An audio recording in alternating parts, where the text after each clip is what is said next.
마리아가 값비싼 향유를 부은 그 사건을 중심으로 우리에게 주시는 귀한 하나님의 뜻을 살펴보았습니다.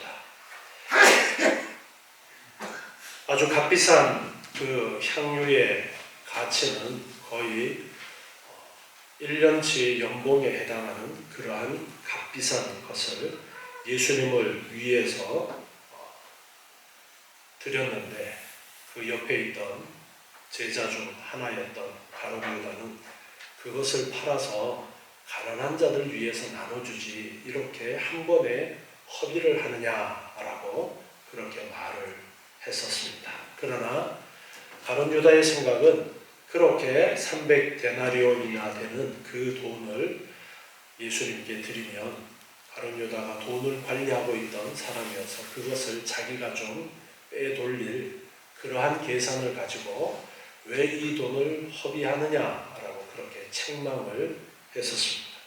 그러나 예수님께서는 7절에서 말씀하시기를 저를 가만두어라.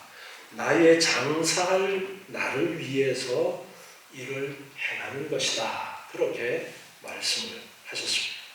예수님의 죽음을 위해서 죽은 시체에 향유를 바르는 것처럼 지금 이 마리아가 예수님에게 향유를 부은 것은 예수님의 그 죽음을 염두에 두고서 한 행동과 같은 것이다 라면서 예수님의 죽음에 대한 그러한 언급을 하시면서, 가난한 자들은 항상 너희와 함께 있거니와 나는 항상 있지 아니하다 라고 그렇게 말씀하시면서, 물질이 사용되는 데에도 상황과 장소에 따라서 우리가 그것이 허비되어진다라고 표현할 수도 있고 아주 가치 있게 사용되어지는 것이다 라고 그렇게 말할 수도 있다라는 것을 말씀하십니다.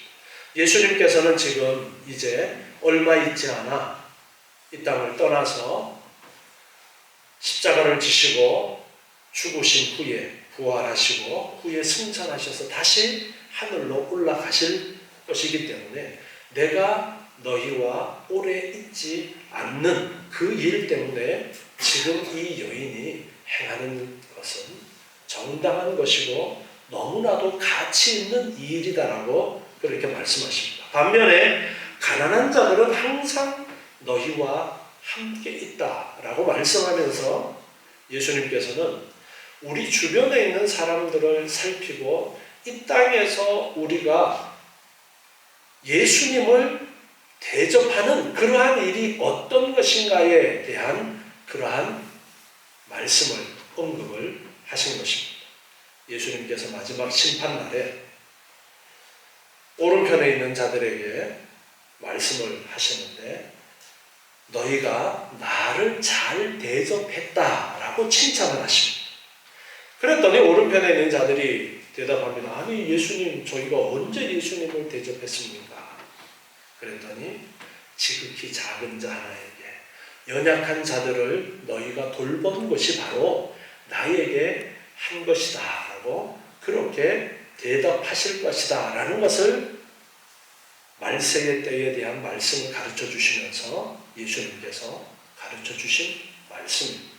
그래서 가난한 자들이 우리 주변에 있는 것, 또 이 땅에서 우리가 마땅히 우리의 물질을 내어놓아서 공개하고 우리의 물질을 내어놓아서 섬겨야 되는 그러한 마땅한 일들이 있다라는 것을 우리에게 가르쳐 주십니다. 그래서 초대 교회에서도 교회의 기능 중에 가장 중요한 기능 중에 하나가 가난한 자들을 챙기는 일이 교회의 일 중에 가장 큰 일 중에 하나였습니다. 제일 중요한 일이 말씀과 기도의 일이 가장 중요한 일이었고, 그 다음으로 중요하게 여겼던 것이 구제하는 일이었던 것입니다. 그래서 교회가 사도들이 그 모든 일들을 맡아서 하다가 점점 사람들이 많아지면서 사도들은 말씀을 전하는 일과 기도하는 일에 전무하게 되어지고, 교회의 일꾼을 세워서 그 일꾼을 이제 우리나라 말로 그 단어를 번역했을 때는 집사라고 그렇게 부르기도 하는데, 집사를 세워서 이제 그 구제하는 일을 맡아서 하도록 그렇게 새로운 일꾼을 세우게 되어졌다는 것을 볼 수가 있습니다. 그만큼 교회가 마땅히 중요하게 여겨야 되는 일 중에 하나가 예수님을 대접하는 일이에요. 예수님을 대접하는 일이 어떤 일이라고요?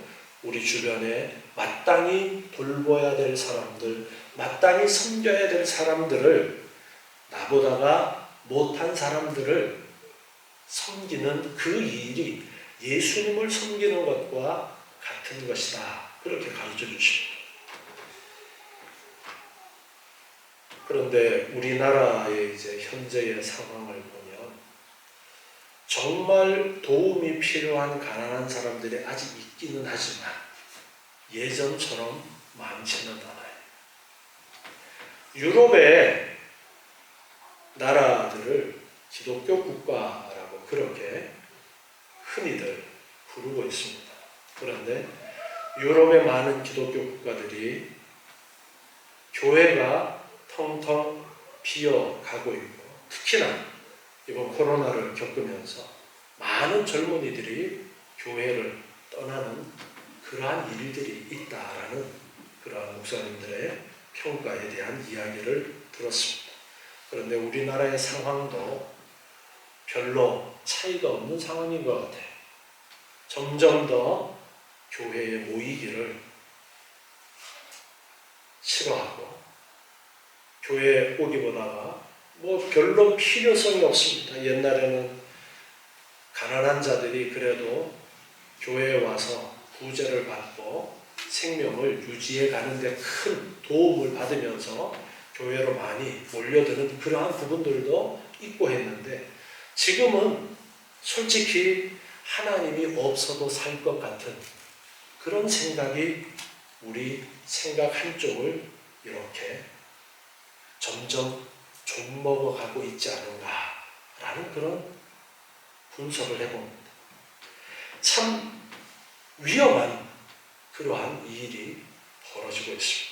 우리는 이러한 때에 더욱더 교회가 마땅히 해야 되는 일들을 생각하고 더욱더 말씀과 기도에 집중하면서, 또한 우리가 연약한 자들을 돌보는 그러한 일들을 해야 되겠고, 교회라는 것은 우리 인천 나루터 교회만이 아니라 인천 지역, 대한민국, 전 세계에 예수 그리스도를 머리로 하는 교회 모두가 하나입니다. 그렇기 때문에 우리나라의 형편이 좋다고 해서 구제의 대상이 없는 것이 아니라 다른 아직 먹고 살기 어려운 그런 나라들이 너무나도 많이 있습니다. 우리나라는 하나님의 정말 엄청난 축복 가운데 몇십 년 만에 너무나도 많은 변화가 일어나서 지금은 전 세계가 부러워할 만한 그러한 나라들이 되었어요. 얼마나 감사한 일인지 몰라요. 그런데 여기에는 하나님의 은혜가 있었다라는 것, 하나님을 절대로 잊어버려서는 안 됩니다. 특별히 우리 젊은 청년들, 하나님께서 축복하셨기 때문에 이 풍성함이 있다라는 것을 우리는 절대 잊어서는 안 됩니다. 오늘 이제 9절부터 말씀에서 보면은요, 유대인의 큰 무리가 예수께서 여기 계신 줄을 알고 왔다라고 했어요. 예수님께서 지금 나사로를 살리신 그 베다니 동네에 오셔서 잔치에 참석하고 계시다라는 소문이 들렸습니다.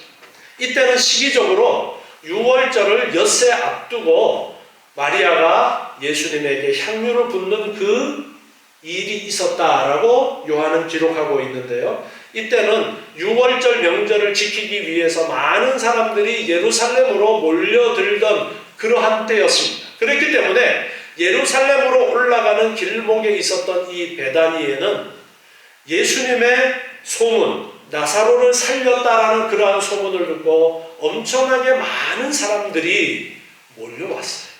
그래서 큰 무리가 예수께서 여기 계신 줄을 알고 왔다라고 요한은 그렇게 당시의 상황을 기록을 하고 있습니다.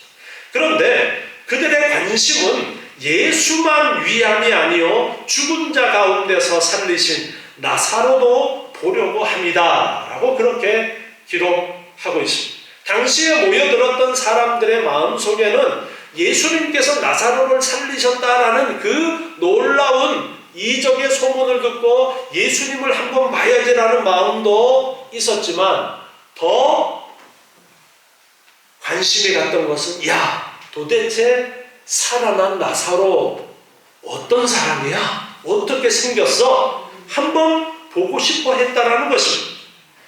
사람들은 이렇게 이적이라는 특별한 사건에 관심을 가집니다.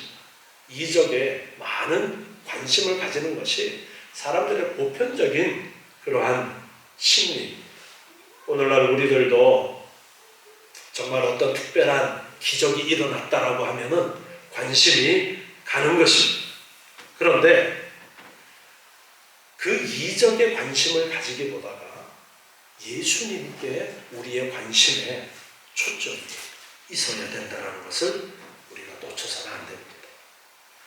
잠언서 9장 10절 말씀에 보면은요, 잠언서 9장 10절에서 여호와를 경외하는 것이 지혜의 근본이요 거룩하신 자를 아는 것이 명철이다 그렇게 말씀하십니다. 거룩하신 자를 아는 것, 즉 하나님을 아는 것, 예수님을 아는 것, 이것이 바로 명철이다. 이것이 바로 지혜라고 그렇게 가르쳐주고 있어요. 예수님을 아는 것, 하나님을 아는 것이 가장 중요하다. 우리가 성경 말씀을 배우는데요, 이 성경이 우리에게 가르쳐주시는 것은 가장 중요한 것은 하나님을 가르쳐주고 있습니다. 하나님을 가르쳐주고 있습니다. 하나님이 어떤 분이신지를 우리에게 가르쳐 주시는 것이 성경이에요. 그렇기 때문에 우리가 설교를 들으면서도 가장 중요하게 여겨야 되는 분이 하나님이 어떤 분이신지, 예수님이 어떤 분이신지를 알고자 하는 것이 설교의 목적이 되어야 되는 거예요. 성경이 그걸 말씀하고 있기 때문에 오늘 많은 사람들이 예수님에게로 왔는데 사람들의 관심이 예수님을 한번 볼까도 있었지만 오히려 나사로에게, 살아난 나사로에게 이적의 결과물, 거기에 더 관심이 있었다라는 것입니다. 이적을 일으키는 원인 되시는 예수님, 하나님께 대한 관심보다가 당장 눈앞에 보여지는 다시 살아난 나사로에게 많은 관심이 갔다라는 거예요.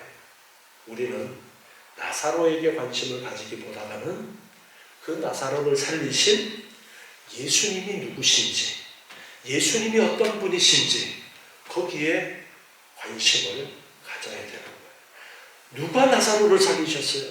예수님이 살리신 거예요. 나사로가 잘나가지고 다시 살아난 거예요? 나사로가 뭔가 대단한 일을 해서 그래서 다시 살아난 것입니까? 아니요. 예수님이 능력이 있으신 분이기 때문에 그래서 예수님이 사랑하시는 나사로를 다시 살리신 것입니다.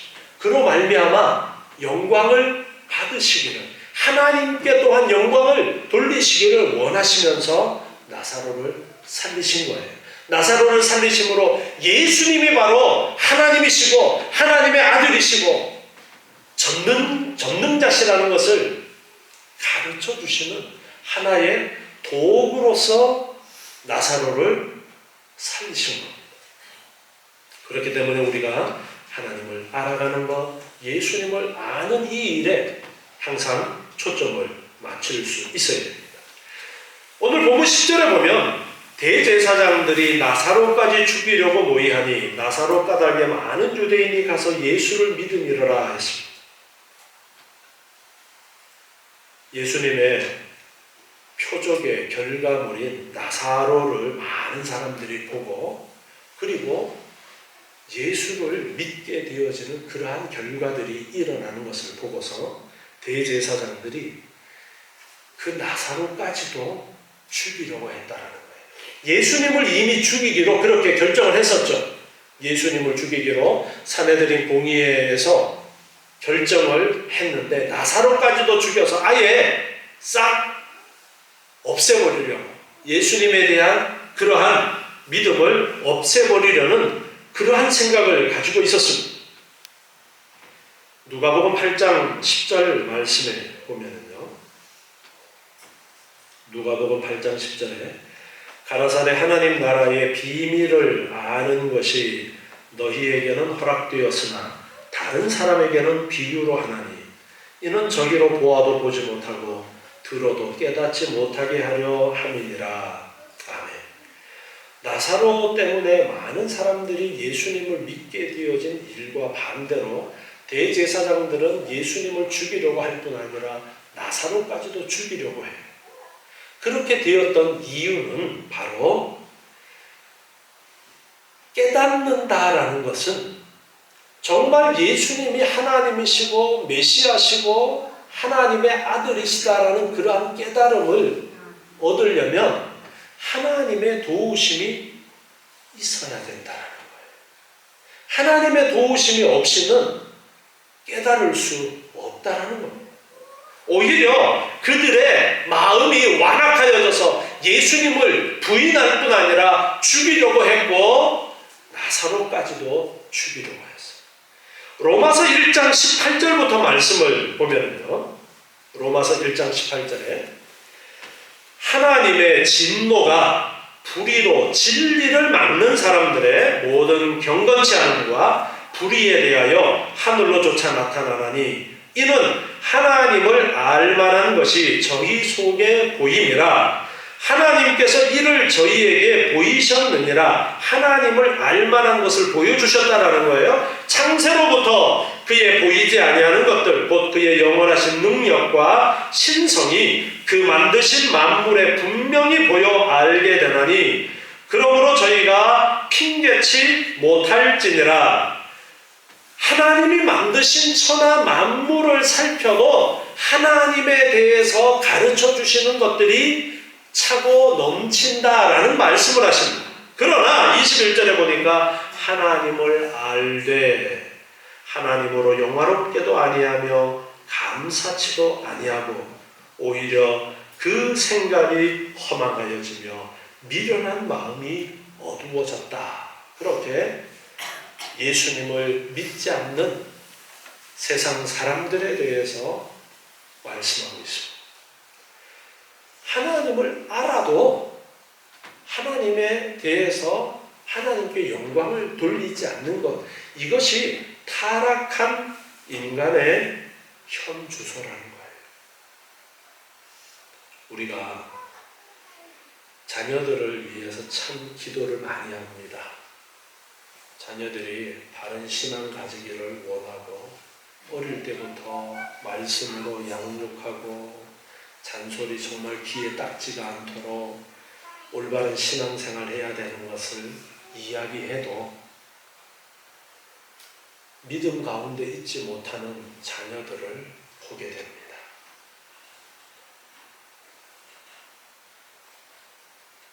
부모가 잘못한 거죠? 대답이 없으시네. 부모가 잘못했다고만 말할 수 없습니다. 아이고, 내 자식은 지금 신앙생활 잘하는데 아무개 집사 자식은 보니까 교회도 안 나고 그래. 아유, 애들 교육을 도대체 어떻게 시킨 거야? 그렇게 비난할 것이 아니에요. 지금 내 자녀가 신앙생활 잘하는 거, 그거는 내가 잘 교육시켰기 때문이 아니라 하나님께서 그에게 깨닫는 은혜를 주셨기 때문이에요. 내가 정말 매일 자식을 위해서 기도하고 말씀으로 가르친다고 했는데도 지금 신앙을 떠나 있는 자녀들은 하나님의 그런 은혜를 아직 입지 못한 거예요. 그러니까 이제 포기해야 되겠죠? 아닙니다. 끝까지 계속해서 자녀들을 위해서 기도하고 만날 때마다 잔소리 해주고 격려해주고 더 믿음 생활 잘할 수 있도록 해주면 하나님께서 정하신 때가 되어지면 성령께서 그의 마음을 움직이실 때에 그때에 그동안 들었던 잔소리들과 많은 말씀들, 배웠던 말씀들이 쫙 깨어지는 거예요. 하나님의 은혜가 임하지 않고서는 불가능한 일들입니다.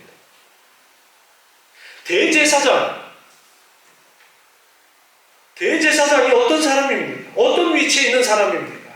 그런데 그들은 예수님을 보고서 죽이려고 해요. 예수님이 표적을 행하심으로써 예수님이 그리스도이시고 예수님이 메시아라는 사실을 가르쳐 주시는데도 불구하고 그 표적으로 나타난 나사로까지도 죽여버리고 예수님 죽여버리고 그렇게 하려는 그러한 마음이 그들 마음속에 가득했던 거예요. 깨닫도록 하시는 하나님의 은혜의 역사가 없었기 때문입니다. 12절 말씀을 계속 보면은요, 그 이튿날에는 명절에 온 큰 무리가 예수께서 예루살렘으로 오신다 함을 듣고 종려나무 가지를 가지고 맞으러 나가 외치되 호산나 찬송하리로다 주의 이름으로 오시노니 곧 이스라엘의 왕이시여 하더라.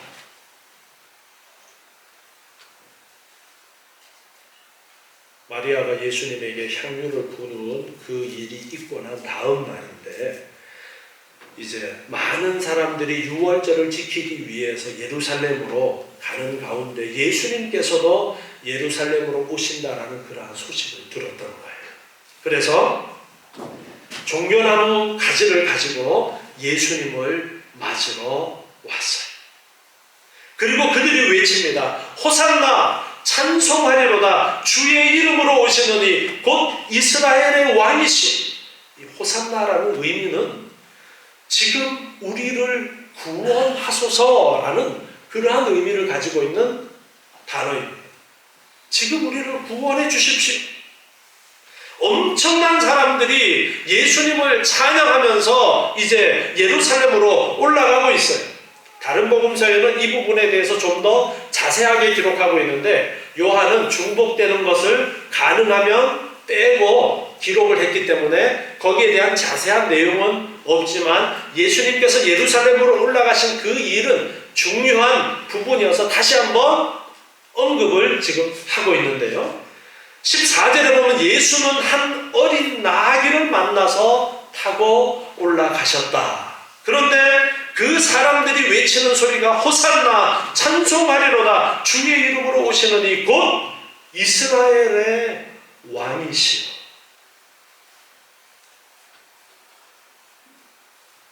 누가복음 19장 37절부터 말씀을 보면요. 누가복음 19장 37절에 이미 감람산에서 내려오는 편까지 가까이 오심에 제자의 온 무리가 자기의 본 바 모든 능한 일을 인하여 기뻐하며 큰 소리로 하나님을 찬양하여 가로되 찬송하리로다 주의 이름으로 오시는 왕이여 하늘에는 평화요 가장 높은 곳에는 영광이로다 하니 예수님께서 예루살렘으로 올라가실 때에 예수님에 대해서 알고 있던 많은 사람들이 모여서 호산나 찬양하면서 주의 이름으로 오시는 왕이여 당신은 우리의 왕입니다. 그렇게 지금 찬양하고 있습니다. 요한계시록 7장 9절에 보면은요. 이 일 후에 내가 보니 각 나라와 족속과 백성과 방언에서 아무라도 능히 셀 수 없는 큰 무리가 흰옷을 입고 손에 종려 가지를 들고 보호자 앞과 어린 양 앞에 서서 큰 소리로 외쳐 가로되 구원하심이 보호자에 앉으신 우리 하나님과 어린 양에게 있도다. 요한계시록의 이 기록은 천국에서 예수님 앞에서 찬양하는 그 모습을 말씀하고 있는 건데 종려나무 가지를 가지고 예수님을 찬양하는데 예수님이 우리의 구원자이십니다라고 찬양하는 거예요.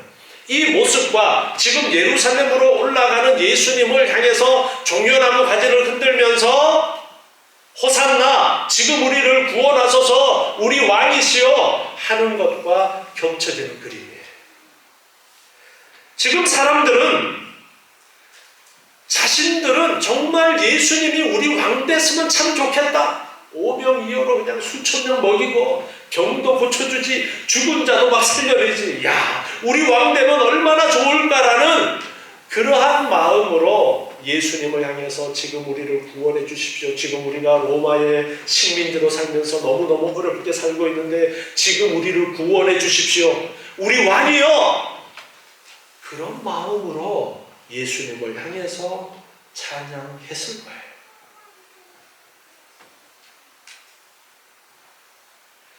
예수님께서는 어린 나귀를 타고서 가시는데 이 일은 15절에 보니까 시온 따라 두려워 말라 보라 너의 왕이 나귀 새끼를 타고 오신다 함과 같더라.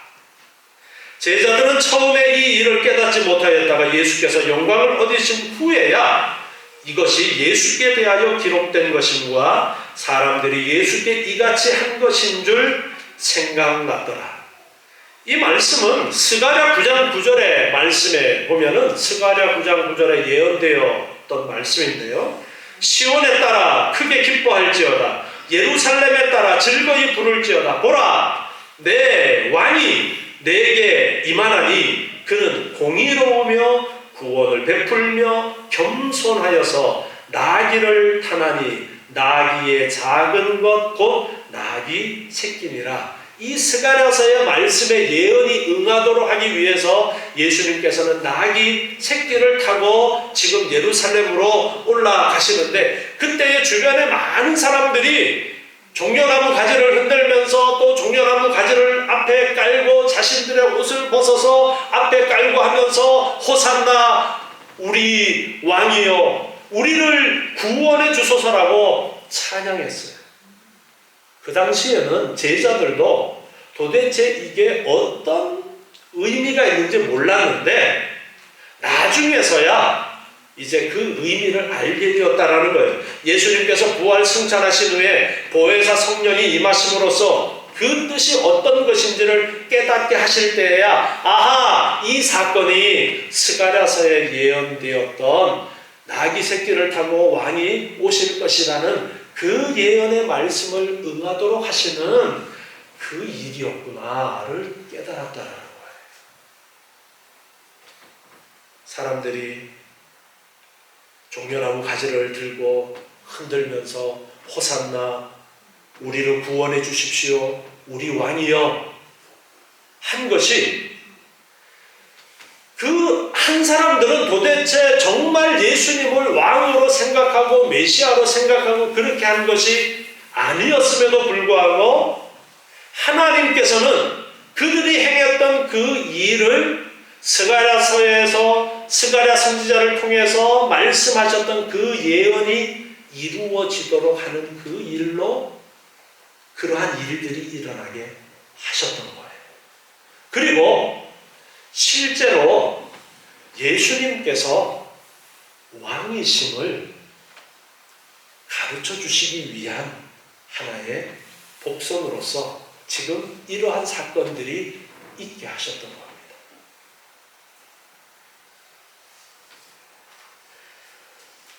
마태복음 2장 1절부터 말씀을 보면요. 마태복음 2장 1절에 헤롯 왕 때에 예수께서 유대 베들레헴에서 나시매 동방으로부터 박사들이 예루살렘에 이르러 말하되 유대인의 왕으로 나시니가 어디 계시며 우리가 동방에서 그의 별을 보고 그에게 경배하러 왔노라. 자, 예수님이 태어났을 때에 동방 박사들이 유대인의 왕으로 태어나시니까 어디 계십니까? 자, 예수님이 유대인의 왕으로 태어나셨다라는 것을 알고 박사들이 찾아왔던 거예요. 마가복음 15장 2절에서 보면은요, 마가복음 15장 2절에서 예수님께서 이제 잡히시고 고난받으시는 가운데에 빌라도가 묻습니다. 내가 유대인의 왕이냐? 예수께서 대답하여 가라사대 내 말이 옳도다. 내가 유대인의 왕이 맞다. 예수님께서 그렇게 대답하셨어요. 그래서 빌라도는 예수님을 십자가에 못 박으면서 그 위에 마태복음 27장 37절에 보면은요, 마태복음 27장 37절에 그 머리 위에 이는 유대인의 왕 예수라 쓴 죄패를 붙였더라. 예수님의 죄패에다가 유대인의 왕이라고 그렇게 써붙였어. 이러한 것들이 예수님이 정말 왕이시다라는 것을 말씀하고 있지만 당시의 사람들은 그것을 제대로 깨닫지를 못했던 거예요. 그저 야 정말 이러한 능력자가 우리 왕이었으면 좋겠다라는 그러한 생각들을 가지고 예수 예수 예수 하면서 소리 지르고 우리 왕이 되십시오. 우리를 구원해 주십시오. 그렇게 환호했지만 정말 예수님이 왕이시다는 사실은 당시의 제자들마저도 알지 못했다는 거예요.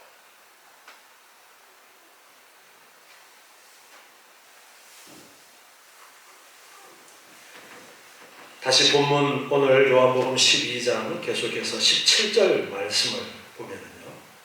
나사로를 무덤에서 불러내어 죽은 자 가운데서 살리실 때에 함께 있던 무리가 증거한지라. 이에 무리가 예수를 맞으면 이 표적 행하심을 들었습니다. 나사로를 살리실 때 그 현장에 있었던 많은 사람들이 있었다고 했었죠. 그 사람들이 나사로를 살리신 그 일을 소문을 내고 그 소문이 또 퍼져나가고 또 퍼져나갔어요. 많은 사람들이 예수가 나사로를 살렸대. 죽은 나사로를 4일이나 지나서 썩은 냄새가 나는데 그를 살렸대. 그 소문이 퍼져나가서 그래서 그 소문을 듣고 많은 사람들이 베다니로 왔었고 그들이 예루살렘으로 새끼 나귀를 타고 올라가시는 예수님 앞에 종려나무 가지를 흔들면서 호산나 호산나 우리를 구원해 주십시오. 우리 왕이시여. 그렇게 외쳤던 거예요. 많은 사람들은 표적 때문에 이적 행하심 때문에 예수님에게 매료되었어요. 요한계시록 13장 13절부터 말씀을 한번 보겠습니다. 요한계시록 13장 13절인데요. 큰 이적을 행하되 심지어 사람들 앞에서 불이 하늘로부터 땅에 내려오게 하고 짐승 앞에서 받은 바 이적을 행함으로 땅에 거하는 자들을 미혹해 하며 땅에 거하는 자들에게 이르기를 칼에 상하였다가 살아난 짐승을 위하여 우상을 만들라 하더라. 저가 권세를 받아 그 짐승의 우상에게 생기를 주어 그 짐승의 우상으로 말하게 하고 또 짐승의 우상에게 경배하지 아니하는 자는 몇이든지 다 죽이게 하더라. 자, 여기 보니까 마지막 때에 사단에게 속한 자들이 이적을 행하는 그런 일들을 기록을 하고 있어요. 하늘로부터 땅에 불이 내려오기도 하고 그리고 우상이 말도 해요. 그러면서 그 짐승 우상에게 경배하지 아니하는 자는 죽이도록 하는 그러한 일들도 있다라고 말씀하고 있습니다. 마태복음 24장 24절에서도요. 마지막 때의 일들을 기록하면서 거짓 그리스도들과 거짓 선지자들이 일어나 큰 표적과 기사를 보이어 할 수만 있으면 택하신 자들도 미혹하게 하리라. 아멘. 자, 마지막 때가 되면 표적과 이적을 행해서 많은 사람들을 미혹하는 일이 있을 것을 말씀하고 있습니다. 우리가 예수님께서 표적을 행하셨다라고 해서 표적 행하고 이적 행하는 자를 무조건 예수님이라고 따라서는 안 된다라는 것을 분명하게 말씀하고 있는 거예요. 우리의 관심사가 표적에 있어서는 안 되고 예수님이 누구신지 예수님이 어떤 분이신지에 대해서 올바로 알아야 된다라는 거예요. 그렇지 못하면 이단에 빠지고 미혹에 빠져서 사단을 따라갈 수 있다라는 것을 말씀하고 있습니다. 지금 우리나라에도 이단들 보면은 이단들의 특징이 이적 행한다고 하는 그런 일들이 참 많이 있습니다. 가짜로 꾸며가지고 쇼를 하는 일들이 사실은 대부분이지만 요한계시록의 말씀 보니까 진짜 이적도 행해야 하네. 진짜 이적도 행할 수 있어요. 사단이 그런 일들까지도 행할 수도 있는 거예요. 그렇기 때문에 우리가 이적에 우리의 마음이 빼앗겨서는 안 되고 정말 이 성경 말씀을 통해서 가르쳐 주시는 하나님이 어떤 분이신가에 대해서 올바로 우리가 배우고 알아야 됩니다. 예레미야 24장 5절부터 말씀을 보시면요. 예레미야 24장 5절에 이스라엘의 하나님 여호와가 이같이 말하노라. 내가 이곳에서 옮겨 갈대아인의 땅에 이르게 한 유다 포로를 이 좋은 무화과 같이 모아 좋게 할 것이라.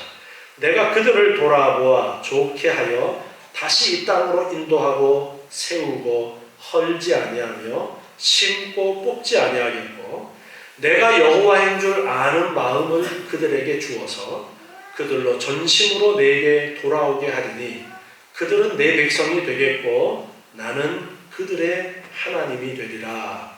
아멘.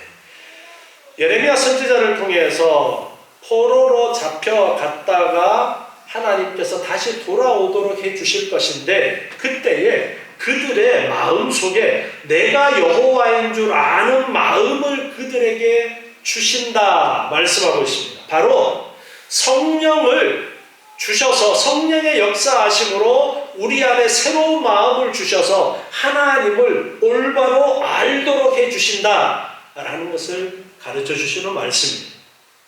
그래서 전심으로 하나님을 섬기도록 그렇게 해 주신다라는 것입니다. 지금 우리는 예수님을 믿습니다. 하나님을 믿습니다. 우리의 이 믿음 이전에 성령 하나님께서 우리 가운데 역사하시고 우리의 마음을 녹여주시고 우리의 마음을 부드럽게 해주시고 우리의 마음을 새롭게 해주시는 그런 은혜의 역사가 있었기 때문에 지금 우리는 예수를 나의 주라고 고백하고 믿을 수 있게 된 것이에요.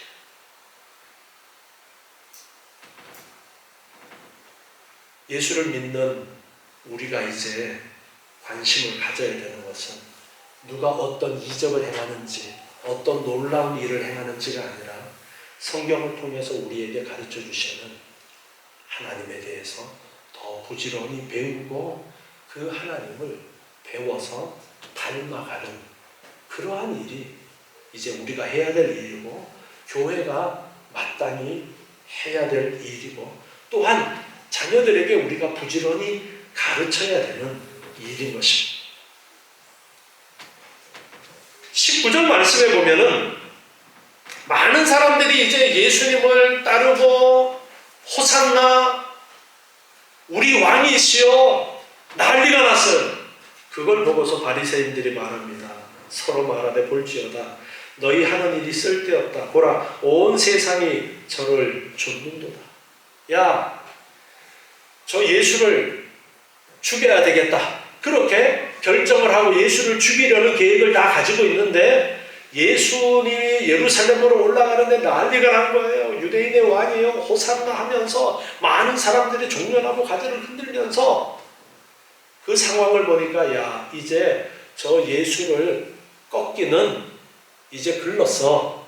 그렇게 생각을 하면서 지금 말하는 거예요. 그런데 예수님께서는 이 사람들이 생각했던 것처럼 혁명을 일으켜서 유대 땅을 뒤집어 엎고 예수님이 왕으로 등극하셨나요? 그렇지 않았습니다. 예수님께서 지금 예루살렘 성으로 올라가시는 이유는 지금 정부를 뒤집어 엎고 나의 왕조를 세우기 위한 그런 목적이 아니라 뭐 하려고 하시는 거예요? 십자가를 지시라 죽으시러 가십니다. 하나님께서 하시는 이 일은 사람의 생각과는 너무나도 다른 일을 하고 계십니다. 예수님께서 지금 그 사람들을 등에 업고 왕이 되고자 했다면 왕이 될 수도 있었을 거예요. 그런데 예수님께서는 그것이 아니라 자신의 몸을 내어서 십자가에서 죽으시며 우리를 구원하시려는 그러한 하나님의 계획을 온전히 순종하기 위해서 지금 예루살렘으로 들어가고 계십니다. 그가 진짜 왕이지만 정말 유대인의 왕이고 구원자이시지만 십자가를 지시기 위해서 예루살렘으로 올라가고 있고 그 죽음을 예비했던 것이 마리아가 향유를 부었던 그 사건이었다라는 것을 사도 요한도 후에 깨닫고 이 요한복음을 기록해서 우리에게 지금 가르쳐주고 있는 것입니다. 우리는 이 예수님을 올바로 알아야 됩니다. 그래서 성령 하나님의 도우심이 없이는 우리가 바른 믿음을 가질 수 없다라는 것을 알고 시편 119편 18절처럼 시편 119편 18절에 보면은요, 내 눈을 열어서 주의 법에 기이한 것을 보게 하소서. 내 눈을 열어서 주의 법에 기이한 것을 보게 하소서라고 기도했던 것처럼 우리도 하나님의 놀라운 비밀을 깨닫게 해달라고 우리가 기도해야 됩니다.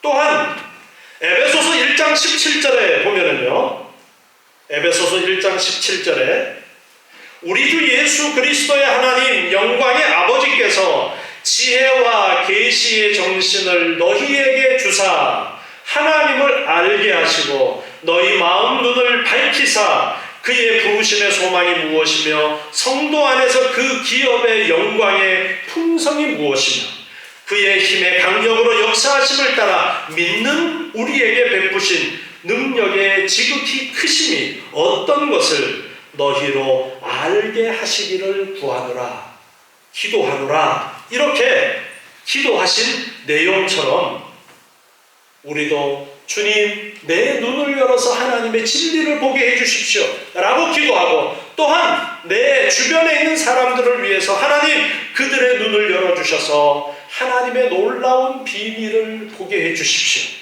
하나님의 놀라운 은혜 역사를 보게 해주시고 하나님이 어떤 분이신지를 깨닫게 해주십시오. 우리 가족을 위해서, 자녀들 위해서, 내 주변의 사람들을 위해서 우리는 또한 이렇게 기도할 수 있어야 되겠습니다. 그래서 하나님을 올바로 알므로써 우리의 믿음이 엉뚱한 것을 바라보는 믿음이 아니라 정말 예수 그리스도가 누구인지 하나님의 어떤 분인지를 바로 알고 올바른 믿음으로 나아갈 수 있는 것입니다. 항상 이렇게 기도하시는 가운데 날마다 새롭게 하나님을 알아가시는 여러분 되시기 바랍니다. 기도하겠습니다. 하나님 감사합니다.